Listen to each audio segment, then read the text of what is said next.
Okay, so now that we've talked about vectors and how to deal with vectors in 2 and 3 dimensions, now we're going to start to extend our understanding of kinematics and motion into 2 and 3 dimensions. And of course, what that means is instead of our motion being along a straight line, as shown with that red line from x initial to x final, staying along an axis, now we're going to talk about motion where we can have curves. We can have the motion shown in that blue line, leaving an axis and curving around on maybe 2 dimensions or even 3 dimensions.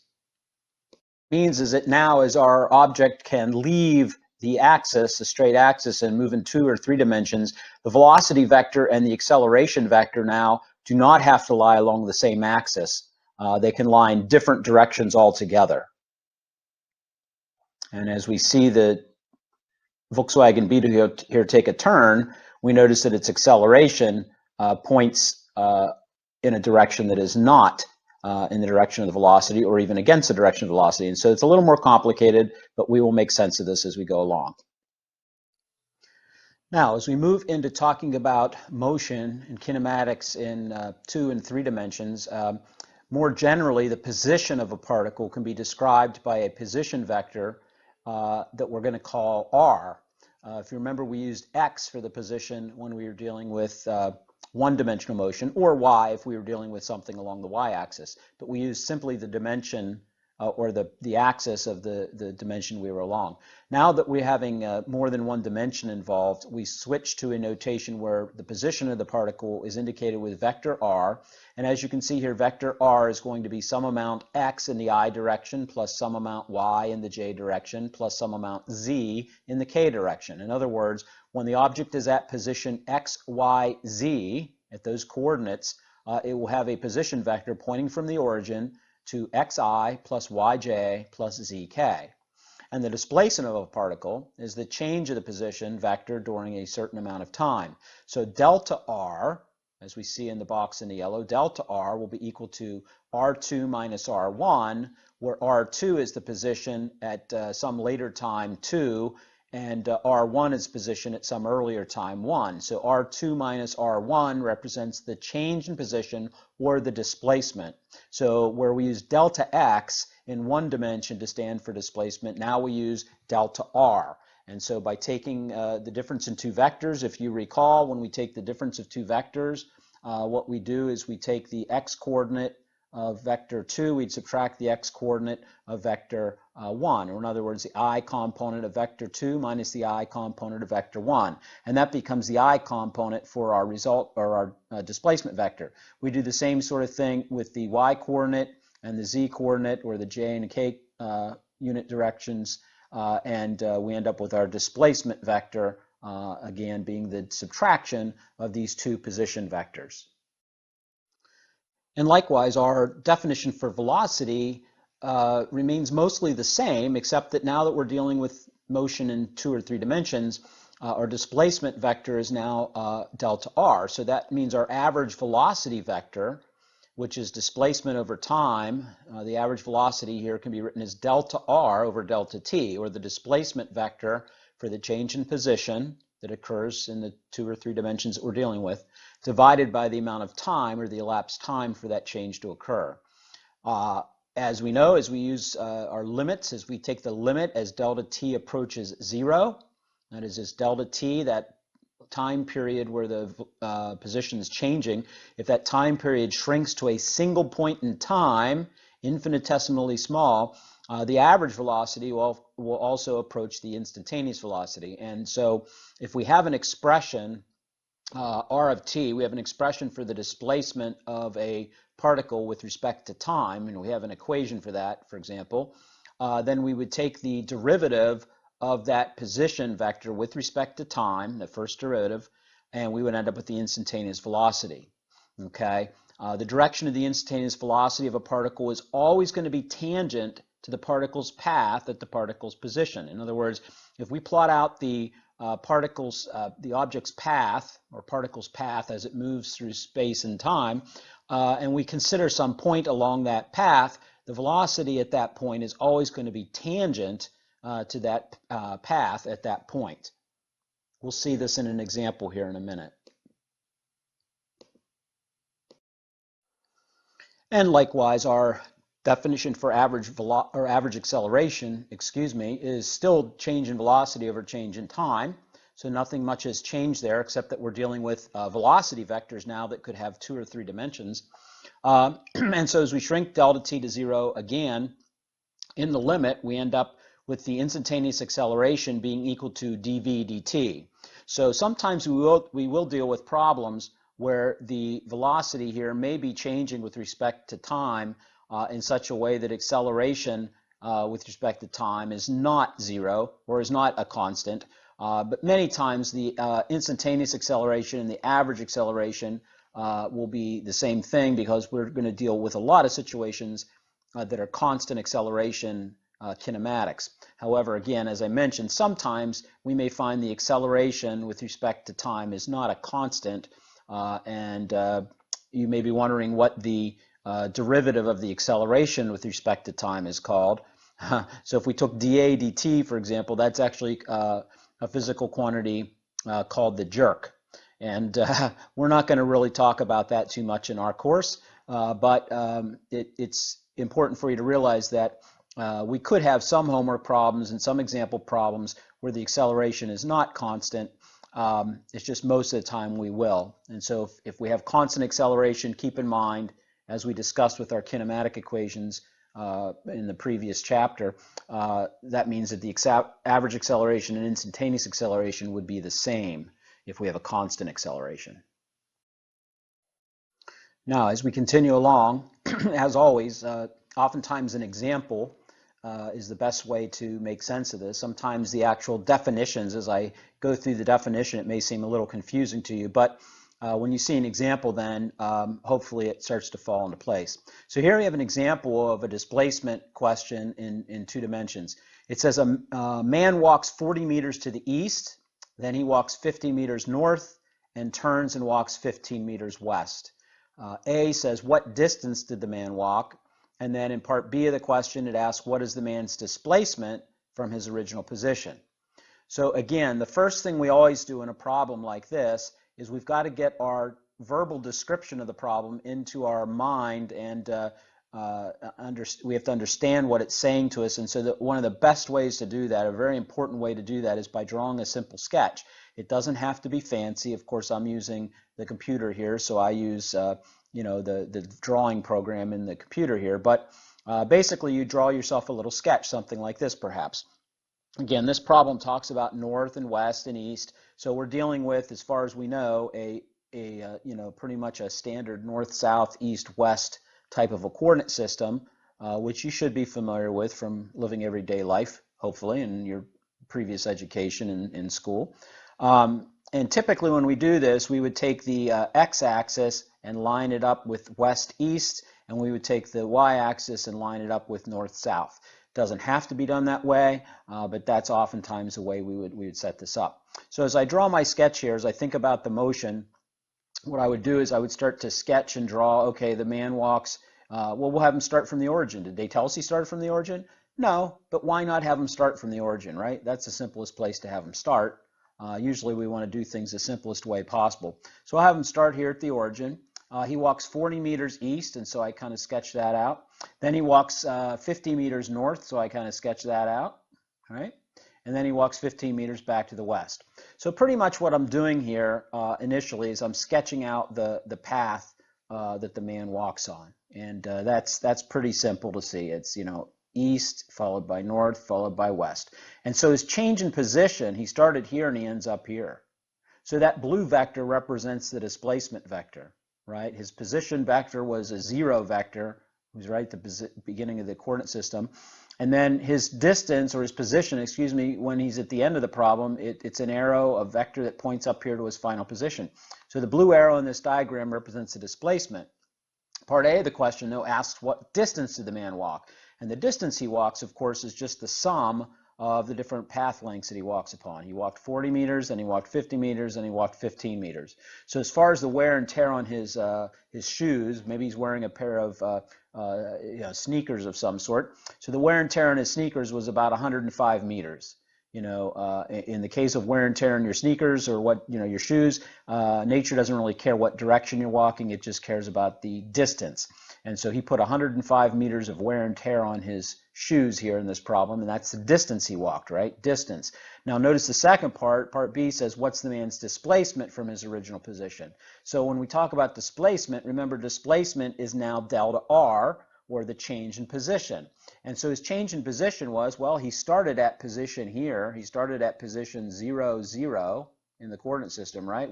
We chose to have him start there. And when he ends up at the end of the problem, he ends up being a distance to the right of where he started from and a distance above where he started from. How far above? Well, he ends up 50 meters above where he started in the coordinate system, and he ends up about 25 meters to the right of where he started, right? Because this is 50, and if I take 50 and subtract off that 15, that gives me this distance, which is my 25. So he ends up about 25 meters to the right of where he starts and 50 meters north, or 25 meters east and 50 meters north. And so I can write that delta R using my unit vectors I and J. I can write delta R, the displacement for this man in this problem, is 25 meters I plus 50 meters J.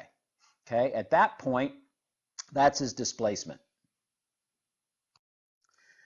Now, as we just saw, in 2 and 3 dimensions, we still see that distance and displacement are two different things, right? We got an answer for displacement and an answer for distance that were different. The displacement is a vector, the distance was simply a magnitude, how far the man walked. Well, likewise, in 2 and 3 dimensions, speed and velocity continue to be different things. They are distinct things. Speed is how fast something's going, and velocity describes how fast they're going and the direction they're going. Okay, so these are two different things. So we can demonstrate that by picking up with our previous example. It says if the man in the previous example, previous problem, made his trip in 90 seconds, then A, what was his average speed for the trip? And then part B, what was his average velocity for the trip? Well, again, we pick up with our diagram from what we learned before. We have our picture of the man walking 40 meters east, 50 meters north, and then 15 meters west. And we also list here, for the purposes of helping us move forward in the problem, we list the information we found on the previous slide, which is that the displacement of the man for this trip was 25 meters I plus 50 meters J. Now, part A says what was the average speed for his trip.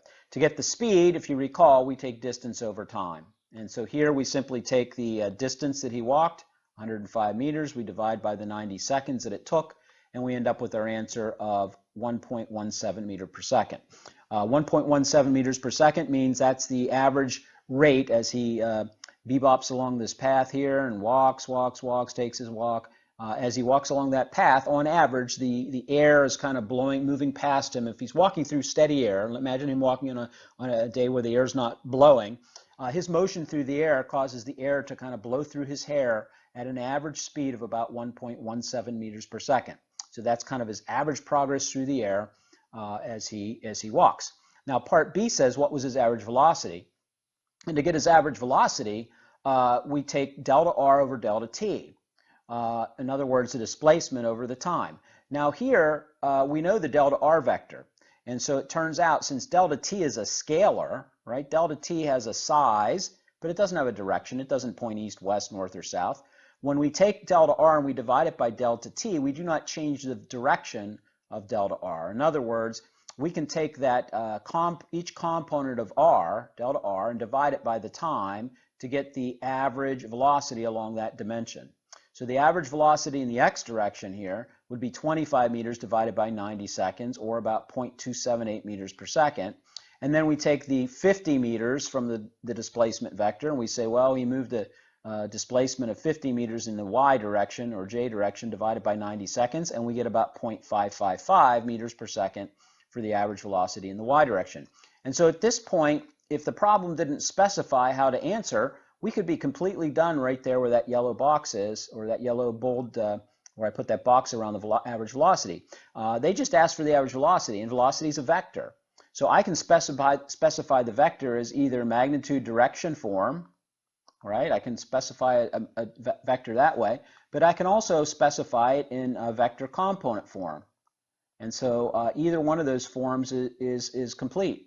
So here we've completely specified the velocity, the average velocity, as a vector in component form. However, if they had wanted, for example, maybe just the magnitude of the vector, if we look up our answer in the back of the book, for example, or we look up in the answer key, and for part B here, under the answer to what was his average velocity, maybe they just have a single number. What might they be talking about in that case? Well, they may not have said it, but really what they may have wanted, what was the magnitude of his average velocity? And so we can get the magnitude of his average velocity by taking the square root of the sum of the components squared. So I take 0.278, I square it. I take 0.555, I square it. Add them together, take the square root of the sum, and what do I get? I get 0.62 meters per second. So on average, his motion along this path, along the displacement path, on average was 0.62 meters per second along that path. In other words, if we started one man here and he took this path, and we started another man here and at the same time he took this path, if the man along the 40, 50, and 15 path right there walked at 1.17 meters per second, they would end up here at the same position, okay, if they walked along the green path at a rate of 0.62 meters per second. So that's kind of what those two things are describing. Okay, so this would be like the straight line path. This answer here is like the straight line path average rate of progress from where he started to where he ends up. Now, you might be wondering, you might be thinking to yourself, well, wait a minute, we know that the average velocity, right, is equal to delta r over delta t. What if they did want just the magnitude of the average velocity, then couldn't we just take the magnitude of delta r and divide by delta t? And it turns out that that will work as well to give you this answer for the magnitude of the average velocity. You'll notice that if you take the delta r vector and we take each of those components and square them and add them up here like this, right? Take the components, square them, add them together. Take the square root of the sum, we get 56 meters, and if we take 56 meters and divide by the 90 seconds, we're basically taking this length here and dividing by 90 seconds, we end up with an answer of 0.62 meters per second. The same answer that we got solving it by dividing each dimension, each component by the delta t. So if they did just want the magnitude of the average velocity, either one of these routes would work. You could start from the displacement vector, divide the components, and then get the magnitude of the resulting velocity vector. Or you could find the magnitude of the displacement vector and divide that by delta t, and you get the same answer for the magnitude of the average velocity. So it turns out that this stuff's pretty forgiving, right? I mean, as long as you're following rules, you should get right answers. So let's continue working on this. Let's take a look at a two-dimensional motion problem from your textbook. Here we see a problem. It says a rabbit runs across a parking lot on which a set of coordinate axes has, strangely enough, been drawn. So imagine a parking lot with some nice parallel lines and parallel lines going across them perpendicularly so that we have an X and Y grid graph paper type of a paper. It says the coordinates in meters of the rabbit's position as a function of time, t in seconds, are given by, and they give us the position, the x position of the rabbit here as a function of time, and they also give us the y position of the rabbit as a function in time. Okay, so these are basically functions of t. You'll notice the variable t in each of these expressions. So we have y of t and we have x of t here. We have both of those equations. Now what they say here is they say at t equals 15 seconds, what is the rabbit's position vector r in unit vector notation, and that's what I've been calling vector component form, right? And in magnitude angle notation, which is oftentimes what I've been calling magnitude direction form. Okay, so again, sometimes you'll find slightly different terminology being used depending on the author of the textbook. What the author of your textbook calls magnitude angle notation, I typically call magnitude direction form. What they call unit vector notation, I typically call vector component form. Okay, and so those are basically synonyms for each other. Vector component means unit vector notation. Magnitude angle notation, same as magnitude direction. Okay, so They want us to give the displacement, or the position vector, excuse me, of the rabbit at 15 seconds in both of those different notations. So how do we do that? Well, first of all, we take the time, t equals 15 seconds, and we're going to plug that into these equations to figure out what the x and y coordinates are for the rabbit at that particular time. We're assuming that the rabbit starts at position 0, 0. However, is that true? If we take the t and we put in a 0 for t, these terms will all go to 0, and so the actual starting position for the rabbit, x original, is actually 28, and y original here is 30. So the rabbit is not starting at the origin, but we're going to assume that all of our position vectors are measured from the origin. So the rabbit's going to start at that position, but when we look at our coordinate system, for example, we're going to measure the position of the rabbit off of the 0 in the coordinate system. Does that make sense? So again, what do? We take the time that we're given, that we're interested in, we're going to plug that in for t, and we're going to find out the position coordinates for the rabbit at 15 seconds. When we do that, plugging in 15 for t here in these expressions, we find out that our x coordinate for the rabbit is 66. He's somewhere to the right of the origin by 66 meters. And we find out the y position is minus 57. So in the coordinate system, our xy coordinate system on the parking lot, he's at 57 meters below, or in the negative direction, as far as the y direction is concerned. And so now we go ahead and write that vector, and we just have to put the I and j in there, I for x and j for y, and we find that the displacement, or I'm sorry, the position vector for the rabbit at t equals 15 seconds is 66 meters I minus 57 meters j. Now we can get the magnitude of that vector obviously by taking the components here, squaring them, adding them together, and taking the square root of the sum, and that the magnitude of the vector. And we can see that here in the next slide. Before we do that, it might be helpful to actually draw a sketch. Again, these pictures that we draw in physics problems are incredibly important. So here, once we've got the position vector of the rabbit at 15 seconds, they go ahead and they say, well, let's just draw that in. Let's draw ourselves a diagram. Our origin of our coordinate system's here at 0, 0. And we know at 15 seconds, the rabbit's down here at 66 meters to the right, and he's 57 meters below the 0. And so the rabbit is down here. We draw a little picture of the rabbit, and then we draw an arrow that points from the origin to the position of the rabbit, and that is our r here, our position vector for the rabbit. Okay, so we've got that, and we've got it in vector component form. We see it here. But now, what if we want to get this angle here? We want to get this angle. How do we get that? Well, again, if you remember, what we do to get that is we take the inverse tangent of the size of the y component over the size of the x component, or in other words, 57 over 66, and again, we're putting all positive numbers in here, and if we take the inverse tangent of that, we end up with the working angle, and the working angle right here, of course, coming between the vector and take the shortest path from the vector to the x-axis here, right? So that angle in there is 41 degrees. You see that they have it labeled there in the diagram already from the book, and we actually get that as well. And we get the length, the actual length of this r vector, right? Let me use a different color here. Let's try to just show that in maybe some yellow here. We sketch the length of that vector. If we took out our ruler and measured it, we would find that it has a size equal to 87 meters, because if we take that component and square it and this component and square it and take the square root of the sum, we end up with 87 meters. So that's the magnitude of vector r, and this is the angle at which it points at right here, the 41 degrees. And so what we have here now is what we call the magnitude direction form of the vector, and we could actually describe that using our terminology again. We could say maybe that the rabbit is 87 meters at an angle of 41 degrees south of east. We might use language like that. Or if we had this diagram drawn here, we might say, oh, the vector points in the fourth quadrant. Remember the numbering of your quadrants, 1, 2, 3, and 4 from your trigonometry and algebra classes.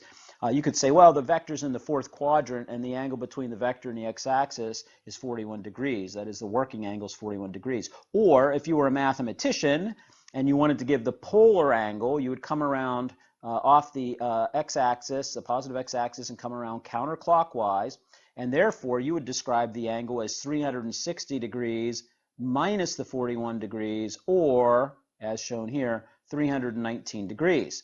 Or, in some cases, you might say the polar angle is negative 41 degrees, meaning you're coming off the positive x-axis, but now you're coming around counterclockwise, or I'm sorry, clockwise. Right? Counterclockwise for mathematicians is the positive direction. That's the positive direction you measure angles. The negative direction is where you come around clockwise. And so if they're coming around clockwise like this, that would be a negative angle, and it would be negative 41 degrees. So if they asked for the polar angle, you would say either 319 degrees or minus 41 degrees. Those would be acceptable polar answers. If you wanted to describe the angle with the working angle, you would say 41 degrees, or you could use again the terminology saying, well, the rabbit is 41 degrees south of east in this coordinate system, something like that. That would all be acceptable. It's all a matter of communication. So if it's a partial credit question, any of those answers would be fine as long as I knew you knew what angle was what. If you didn't have this sketch, let's just suppose you didn't do the sketch, and you just said, hey, my angle's 41. Then I might wonder, I might say, do they know which angle's 41? Because, how do I know you didn't think that the polar angle was 41? If you clearly use language like, hey, the polar angle for this vector is 319 degrees, then it's clear to me. You knew what angle, which direction this was pointing. Or if you say the polar angle is minus 41 degrees, then it's clear to me because this, polar angles are measured in a certain way off the positive x-axis. Okay? If you have a diagram and you say the working angle is 41 degrees, in the fourth quadrant or something like that, then I understand that. Or if you have a drawing and you just said, hey, this angle here is theta, that's what I'm calling theta, and theta is equal to 41 degrees, and you have the drawing to go with this answer, then I know, okay, they knew the direction of that vector. So it's really mostly about communication, and it's very important when you're doing your WebAssign that you pay attention. If they're asking for a polar angle, you give them the polar angle. If they're asking for the smallest angle between the vector and the x-axis, then you give them the smallest angle between the vector and the x-axis. If they're asking for the magnitude of a vector, you got to watch for what units they're asking the answer for. They're asking for it in the base units, standard units, or did they change units on you? So it's all about communication in terms of getting right answers. It's these little things like paying attention to units, paying attention to what exactly was asked for and what type of format. Those are things that make big differences in your grade in a course like this. So continue to try to focus on the details. Okay, so continuing along with our rabbit example that we've been talking about, what now if they want us to find, what if they said, hey, find the velocity for the rabbit at t equals 15 seconds? Well, we already know that from these position versus time equations that they gave us at the beginning, we know that we can get the position of the rabbit at any time t using these equations. We can get its x and y position. So how are we going to go about getting the velocity of the rabbit at t equals 15 seconds? Well, again, think of it this way. All right, velocity, remember, is at least as instantaneous velocity is dx dt in one dimension, or as we switch to two dimensions here, it's what? It's dr dt. Excuse me. And what is r? R is an expression of the position as a function of time. And so our r vector here could be described as minus 0.31 t squared plus 7.2 t plus 28 in the I direction plus 0.22 t squared minus 9.1 t plus 30 in the j direction. So one way I can look at this is I want to take the derivative of this with respect to t to get the x component or I component for my velocity, and I want to take the derivative of this y expression for position, or the y part of the position vector with respect to time, to get the velocity component in the y direction. Okay, so we can solve this out by using our calculus. And remember, when we use our calculus to take a derivative, what do? We take the power and we multiply the number in front by that power, and then we reduce the power by 1. So anyway, showing this all in a little more detail, we could say, well, the x component of the velocity would be the d by dt of the expression for x, right? And we know the expression for x is this one. And so if we take the derivative of that, we're going to get the x component of the velocity. In other words, 2 times negative 0.31 gives me negative 0.62, and then I reduce the power here. Instead of it being a 2, it goes down to 1. All right, and so now we have minus 0.62t. We come over to this expression. Of course, 7.2 times t is the same as 7.2t to the first power. So we take the power, multiply it by the number in front. We get 1 times 7.2 is 7.2, and then t goes to the 0 power, right? Well, anything to the 0 power, of course, is 1. Any variable to the 0 power, t to the 0 power, q to the 0 power, anything to the 0 power is 1. Anything raised to the 0 power is 1. And so t to the 0 here would be 1, and so we have 7.2. Again, constants is like already multiplied times t to the 0, so they go to 0. Those drop out when we do derivatives. Okay, so there's our dx dt, or our x component for the velocity. We do the same sort of thing with the y expression, right? This is y versus t, so if we take dy dt, right, we're going to get the y component of the velocity. And we do that here using the same sort of rule, taking the power times the number in front and reducing the power by 1. We get 0.44t minus 9.1. So therefore, our expression for our velocity now can be written as, we can put these together and say, all right, well then our expression for our velocity here is minus 0.62t plus 7.2i, right, plus 0.44t minus 9.1 j. And that would be my velocity vector as an expression of time. All right. Here what we did was we just, down here at the bottom, I said, well, let's just go ahead and look at each of these individually. Let's just look at this and figure out what v sub x is. Let's figure out what v sub y is at 15 seconds. So we take 15 seconds, we plug it in for v sub x, crank through, putting in for 15 for t, and we get minus 2.1 meters per second. So at 15 seconds, this expression here is negative 2.1 meters per second when t is 15 seconds. And then we do the same sort of thing. We take the y expression and we plug in for t equals 15, and we end up with an answer of minus 2.5, which means this part of my vector, my y component, is minus 2.5 meters per second when t is 15 seconds. Okay, so what we've got here now is an answer. We can write our velocity vector at 15 seconds, right? At a time of 15 seconds, the velocity for this rabbit would be minus 2.1 I minus 2.5 j, and the units, of course, for velocity and speed are meters per second. We're taking time and dividing by, or distance and dividing by time, meters per second, and we end up with the units of meters per second. Okay, and so there's our answer. And now what do we do? Well, let's go back to our diagram and let's see what that might look like in our coordinate system, or in our diagram as we take a look at this rabbit. So if we were to plot the x position, if we were to plot the x position of the rabbit and the y position of the rabbit, plot its coordinates as a function of time, we'd find that we get this curve that's represented in the diagram, right? So we just go through and do a whole bunch of times, like, okay, where was it at t equals 1 second? How about t equals 2 seconds? How about t equals 3 seconds? How about t equals 4 seconds? And we keep going. We just graph the rabbit, at every little interval of time. And what we would get is a curve that represents the path of the rabbit as it was running along in the parking lot. Okay? Now, we know at 15 seconds, we had already previously established that it was at, 66 meters toward the right, and 57 meters down below. And so we already know the position of the rabbit at t equals 15 seconds. And if we look at this position, look at the curve here, right? Take a look at this curve here that the rabbit's moving along.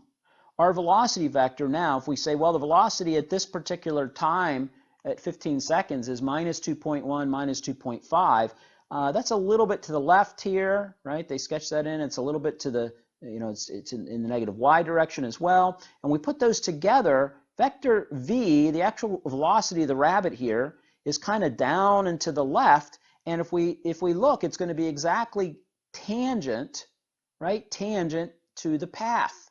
In other words, the rabbit is down here on this curve right here, and the point that's tangent, if we look at the point he's at, The line that's tangent is like that, and the velocity is along that path tangent. So when we look at the rabbit running on this path, then when he was up here, his velocity would have been tangent to that point, like this.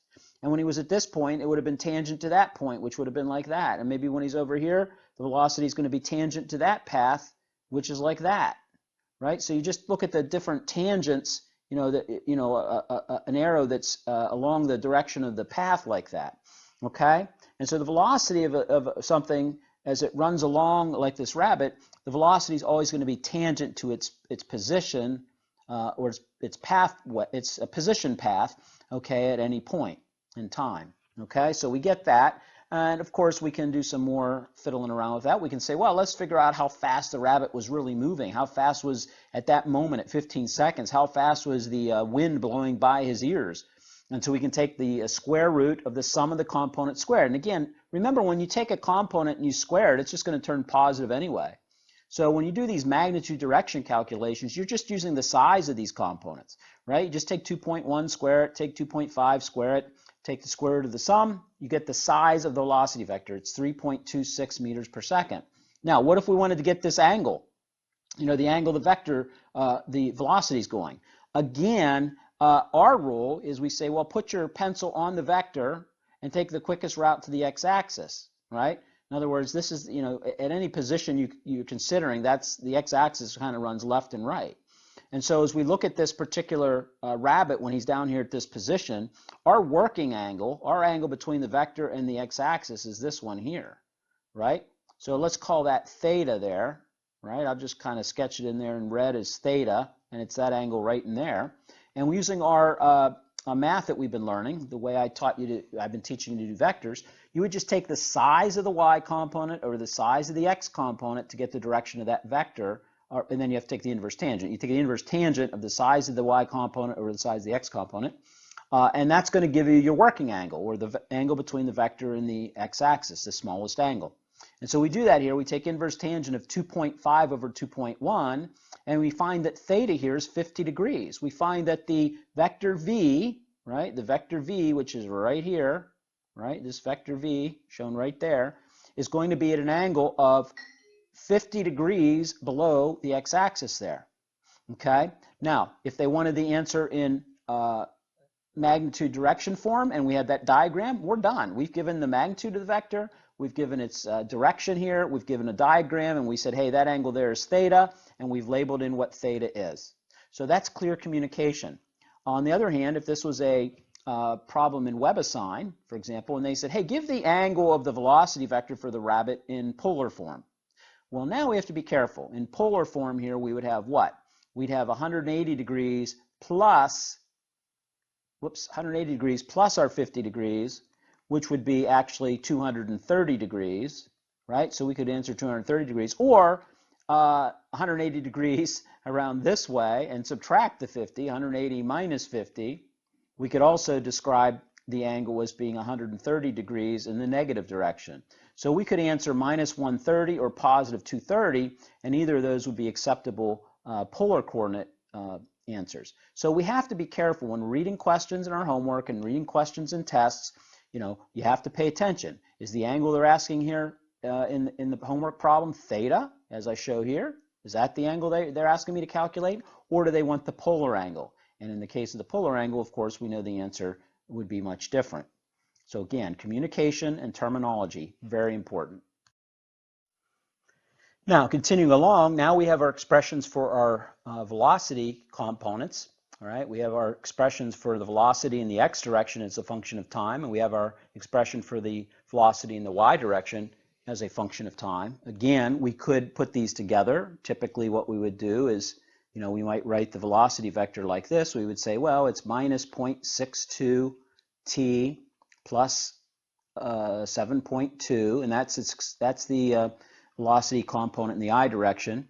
And then we'd have our y component of 0.44 t minus 9.1, and that would be in the j direction.